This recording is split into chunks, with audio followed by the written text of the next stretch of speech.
don't know. I'm anxious to watch you do this because, we're trying to think it through. We can't, an entrepreneurship class is getting irritated at me because we were supposed to do a giveaway before they get out of class, and my struggle is a couple of things. Well, first, the law side of it, because we're dealing with all the, we have to be legal, and that's not always easy. Mm-hmm. And we're trying to then explain to people what we did, so we got to be really careful on that.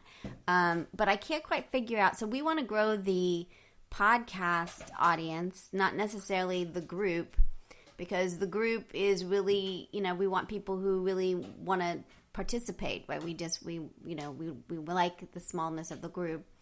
We can't figure it out. What we're doing. I just don't know. Personally, I would, yeah. I would probably try to keep your group smaller. The one group smaller to people that are going to be like a constructive participant or somebody that has something that can add, to what you're trying to do as far as the podcast or your other page or whatever. That would be a good meeting point for people to do stuff like that. Hey, are you willing to go to a quilt show and cover that for the podcast or cover that for the group, whatever. Right. Active participants. That's right. Yes.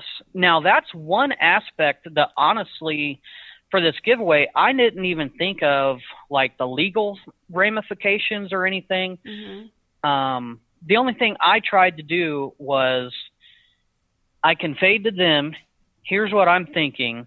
Here would be the stipulations. Right. And as long as we met, if they agreed, they have to come like our page and they have to use the hashtag, then they can win. Right. So I felt like as long as I was transparent with them and I met that qualification, to me it's kind of like an agreement between any regular two people. Well, if you agree to do this and you did it, then I agree to do that. Yeah. So I think as long as you did that, at least I think I was fine. So. Yeah. Now, did they? What I was really curious. Did they stipulate anything for the giveaway? Did they say like you had to? I mean, besides the territorial aspect of it, did they say anything like? Did they give you any rules or anything for it? No, I basically emailed them and asked, would you like to be a sponsor? Here's what I would lay out. Yeah. And she said, that sounds great. And then I actually emailed her back and I said, we have members all over the globe. Do I need to keep it closed to just U.S. residents or, is there any shipping stipulations? And she wrote back, please keep it to the U.S. And other than that, I'm the one that asked for just the mat and rotary cutter. Like she just said, let me know when your contest is over and what you want and who the winners are, and it would be happy. So interesting, isn't it? So, yeah, I don't know. We're supposed to try to do a giveaway next week, but I don't know if it's to the group. I don't know if it's trying to get people. I mean, my class totally knows what we're going to do, but I still am at a loss. I don't really understand how the giveaways increase people listening to the podcast, like how you do that. I think it may increase, it may be good, it may not be that. It may just be goodwill to the stencil company or to Fisker or to wherever the person is that's doing the giveaway, that you show that you have people that go and say, we like you, So maybe that's it. Maybe it's just the power of showing that they get more traffic to their website and that's a benefit to them. And that it's really not about growing you per se, but sort of showing the power you have by having 300 people show up to their website almost instantly to say they like them. So maybe that's what it is. I don't know. How I look at that from the outside, like for instance, for your podcast, would be, you have X amount of listeners that have listened to this podcast. Yeah. So that is the audience for whatever company is being involved in the giveaway. And then the flip side of it is for the listeners that to grow your podcast is, hey, what sets this quilting podcast apart from the others is this one occasionally, gives back to their listeners through giveaways, and some of the companies have recognized the power of their reach or the willingness just to partner with them. Yeah. So if you keep listening, they'll do a giveaway, and at some point you might be able to win, kind of as a thank you for your, patronage, I guess, to the podcast. And it's beneficial to the company whose product you're giving away, because now they've just got a free, 30-second ad of airtime that, right. If that was radio play or TV or a print ad, would have cost them, certainly more than the product that they're giving away. Yeah, totally. What about coupons? So you're going to think, that was the other thing we were thinking about, is having like a coupon, like a JustWannaQuilt coupon for different companies, so that that would not necessarily expire, like, because, podcasts are kind of evergreen.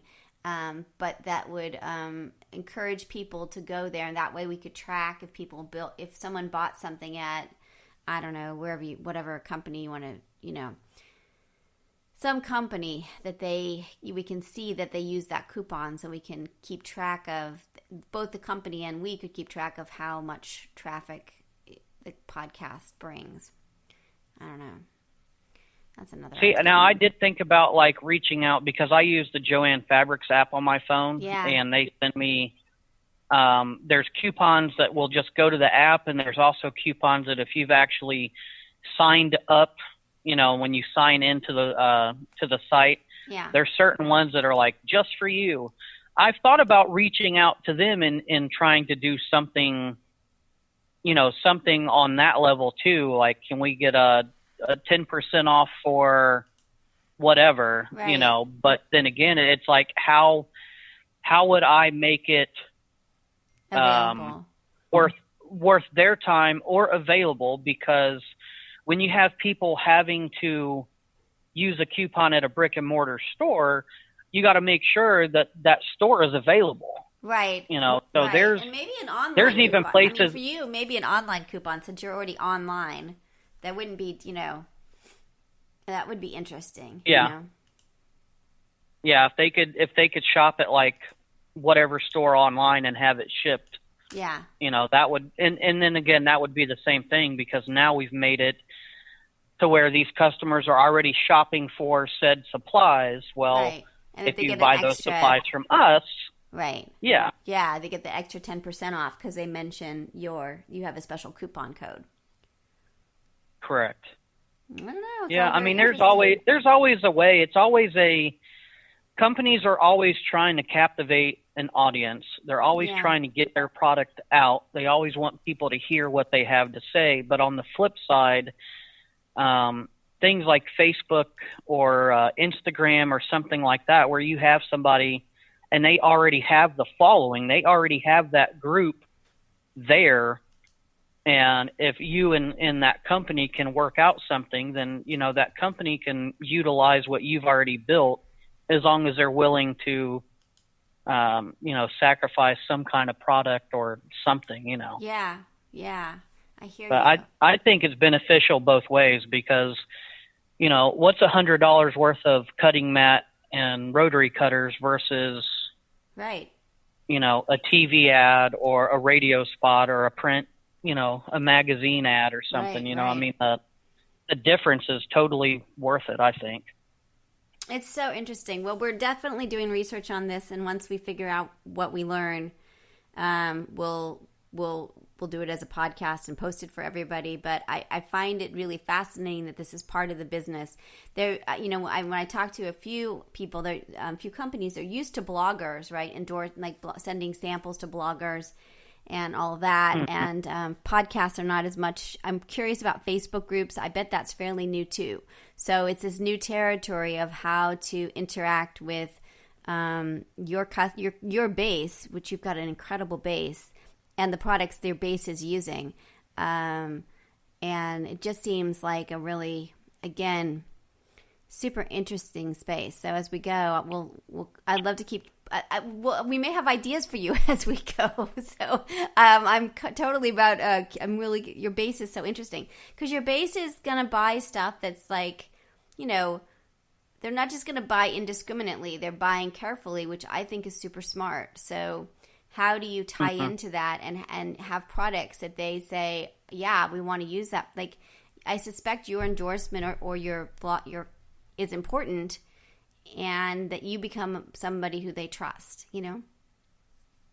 And see, that's the other thing too, is I don't want to put my name on something or, you know, do a giveaway with a company if I don't actually like that product. Because to me, when I started the group, you know, the budget aspect doesn't mean to not spend money on anything. It doesn't mean sitting down quilting with only a pair of cheap scissors. Like, it's okay to spend money on tools, but to me, the budget-friendly part is make sure the money that you're spending will get you quality in return. So I'm not having to buy 3 rotary cutters because I bought 3 really cheap ones when I could have bought one slightly more expensive and now it lasts. So I don't want to, you know, if I'm doing a giveaway or something, I want to make sure that it's quality. And even if it costs a little more, you know, that's fine. Yeah. As long as you're getting a return on your investment, I guess, if you want to put it that way. Yeah, I totally agree. Yeah. I mean, and I think that that's what people don't understand. I mean, that's why your group is so interesting, is because it's just people that are, I don't know, it's just a little, I really like your group. You know that I do. So giveaway. Thank you. The first I'm glad giveaway. You're part of it. Yeah, I'm really interested to watch your development and what happens to your group next. So this week in our class, we are going to solidify what is a giveaway, what the rules are with giveaways, and also what tools are out there to help people with giveaways. That's our goal, to get that all up. See, I think that is such a fluid topic, because I mean, you can give away anything. Yeah, it's true. I know. And the rules can be anything, is between the two parties, like what's beneficial to you and what's beneficial to me. So if me and you are engaged in a giveaway, what you may need from me and what I may need from you will be totally different than 2 other people. Yeah. And I'm always wondering, so I mean, it's, and all of these giveaways, I don't know. So the students have been doing the research, so I don't know the answers to this. But like, let's say I have somebody on our site, which we do, who always likes everything, way, way, way involved, like just like really supportive person. And like, can I reward that behavior? Can I be like, you are awesome. Here's a gift certificate for X, or is that okay? Can you do that? I mean, it seems like you could, right? But I don't know. I mean, I just think morally, I don't think there would be anything wrong with that. To me, that would be like, I think that'd be just like any other thing where you've done extra. So it's like, hey, here's a little pat on the back, a little attaboy, if you will. Right? Yeah. So we're looking into that too. You know, because I think that's what I was thinking. You know, I don't know. You were thinking, you know, as far as giveaways, you could do a giveaway for your podcast, which would encourage listeners and kind of be like a thank you for the people that are already here. Yeah. You know, and at some point, hey, this podcast here does giveaways. We should check them out, because it's going to draw them in for, hey, I could win something free, and then they stick around because they like the content. Yeah. But also your quilting army, you know, a giveaway for them might be nice, because it's kind of like, hey, we're helping. Yeah. We're putting in our time doing this, even if it's suggestions, even if it's going to quilt shows, taking pictures, whatever. Yeah. You know, we're all putting in the effort here, and now we're getting a chance to get a little thank you back. So either way, I don't think that there's an issue either way. Yeah. But also, I don't think, as far as your group and the helpers and stuff like that, like, I don't think it's expected, but I don't think either one would be a problem. But just like, you know, it'd be like working in an office when, you know, hey, you've done great this week. Right. Yeah. Even here's a Subway coupon or something, you know, just something that shows recognition. Right. No, I think that there's this company, do you know Zappos? They have, the one that ships shoes. They have this thing of the Zappos way. They're in Las Vegas. I don't know if you ever go through Las Vegas. They're so interesting. You can do a tour for $10, and they teach you and tell you about their how they do stuff. But they have all these things where like incentives for their employees to be nice. Like if you see somebody doing something super nice, you can give them like